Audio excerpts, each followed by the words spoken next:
Hi there folks, and welcome back to the channel.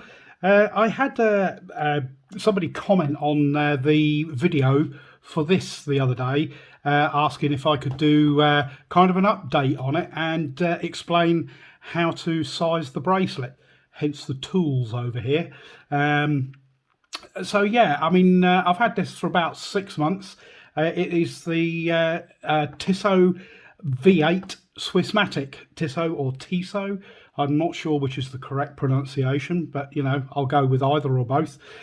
So yeah, I mean, here we go. 6 months in, how do I feel about the watch? I've used it in rotation. It's obviously not my only watch. But yeah, I really like it. It is a heavy watch. I mean, as I said in the full review, it weighs in at I think it's 195 grams. So it is a fairly hefty thing. It's waterproof to 100 meters or water resistant to 100 meters. Cost wise, they're around about 400 GBP.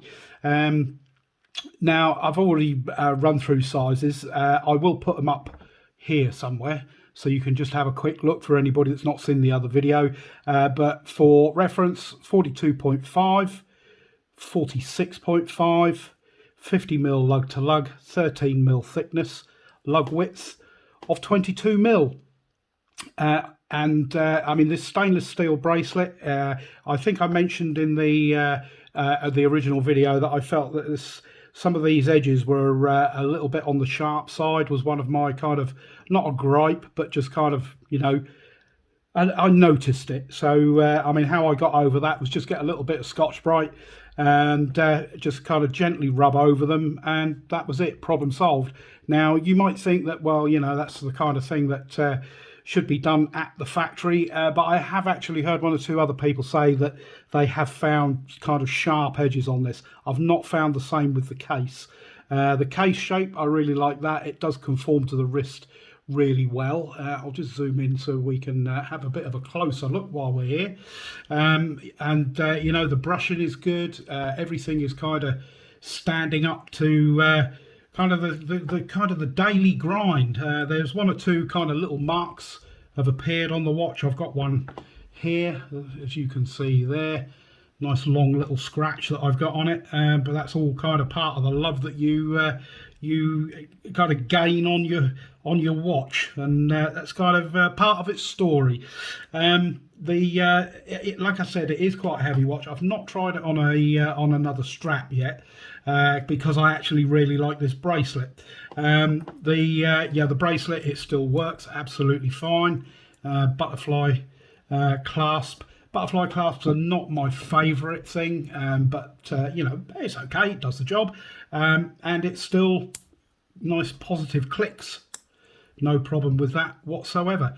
And the movement, it's been running quite nicely. The glass on the back of that, which I don't think I mentioned in the original video, is actually mineral crystal on that case back, and it is a sapphire crystal on the front. And the other thing which I was going to mention, I don't know if you're aware of this, but the mainspring on this, you can actually see it. It's up there. Normally that would be closed in, so you can actually visually see how wound your watch is. So yeah, that's pretty cool. I mean, everything else about it, it's been absolutely fine. Getting used to winding it the wrong way, because these, when you hand wind them, you have to wind them backwards, and also the kind of the weird jump that the seconds hand does when you pull it out to adjust the time. As you can see, like I said before, you don't have any hacking. When you go backwards, and that seconds hand does have a habit. It's not going to do it now, is it? It's going to call me a liar. Maybe that's because it's got some wear in it now, but they do tend to kind of jump a bit when you well, certainly when you first get them. I've not had any troubles or any issues with this whatsoever. It's a really nice watch. Really enjoy wearing it, and if you can pick one up in a deal somewhere, so you can pay less than 400, but I think £400 for a watch from a brand that's got the kind of the heritage of Tissot is got to be pretty good. Right, so what we'll do now is I am going to just stop the camera for a moment and get my tools and things ready, and I'll see if I can explain how you adjust the bracelet. So yeah, I hope and I don't screw it up completely just because I'm on camera. But yeah, I'll be back in a minute. Right then, so here we go. First things first, this is what I would recommend to use for certainly one of these bracelets. This is for you can use it on bracelets with push pins or pin and collar. There is no collar on the inside of this bracelet, so you haven't got to worry about those. It is just push pins. And obviously if you've got screw links, then you'll need the appropriate size screwdriver. But in this case, this is what we need. And you can pick these up on eBay or Amazon or AliExpress, and they're, you know, £2 or £3, well worth having. I've got a few of them kicking around, always useful to have for sizing bracelets. So to begin with, what we need to do is obviously make sure that your clasp is open, and we'll just zoom in on there. Hopefully this will work and you will be able to see. There we go. So on the inside of the bracelet, if you can see in there, you've got those arrows, and that is the direction that the pins have got to push out from. So what you do is you get your pin removal tool and you open it up, and then you pop that in there, and what I try and do is line it up with that hole and just pop the end into there so that it's located, and then you screw this up until it stops, and then you unscrew it, and then what you will have is on the other side of that, you will see that it's pushed that pin through. So then all you do is you slide that pin out, and that is now released. I'll just show you this pin, because on the end of that you've got that that little kind of bulbous end. That's the end that goes in last. So you've got the rounded end, the smooth rounded end, or if it's a split pin, it'll be a split end, and that's the end that goes in first when you put them back together again. We'll just pop that there, and we will carry on, and we will remove this link. So same thing again, you just drop your bracelet into the slot, and then you do just screw this up again until it stops, and you can see there that the pin has indeed come through, and then unscrew it so that that will drop out, and then just remove your pin, and there is your pin, and there is the link that we have removed.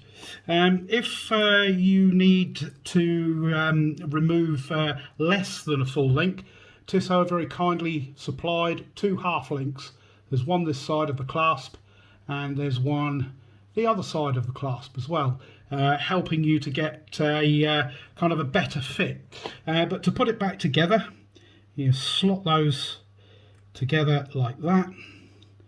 You just keep them together with your fingers, and then you get your pin, and you make sure that you've got the right end. That's the end with a little bobble on the end, and then you pop that back in the hole, and then just let that slide down. Just wiggle the bracelet until it goes in, and then the last little bit, if you want to use one of these, you can.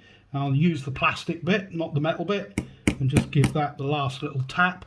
And I mean, to finish it, I've actually got a spring bar tool and the end. I've got several ends for this, and this is one that I've snapped off short, so it's just got a little tiny point to it. And that is, I just pop that onto that end of that pin and just give that a little push in, and that's that. That's it, done. Nice and easy, and then you're good to go. So yeah, that's it. If you want to do any other links, it's exactly the same process. And to put links in, it's that process in reverse.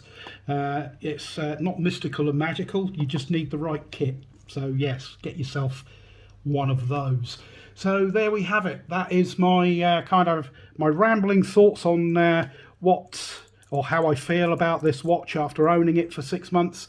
I don't think I've missed anything. Oh, actually, yes, I have.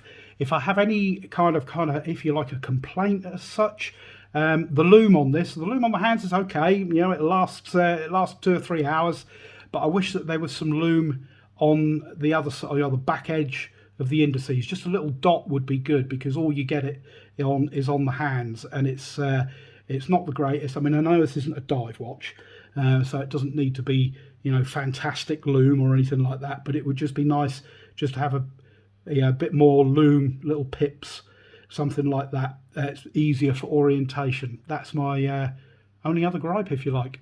But yeah, that's it. And also how I size a bracelet. I hope this has been useful. If it has, if you could give this a thumbs up, please. And please subscribe to the channel. Don't forget to do that. And hit the like button, and please comment if you've got any other ways that that you do kind of stuff like this. Then let me know. I'm always happy to learn, especially, you know, it might be an easier way. But yes, there we go. That's it for now. Thank you very much again for watching, and I will catch you in the next video. Cheers for now.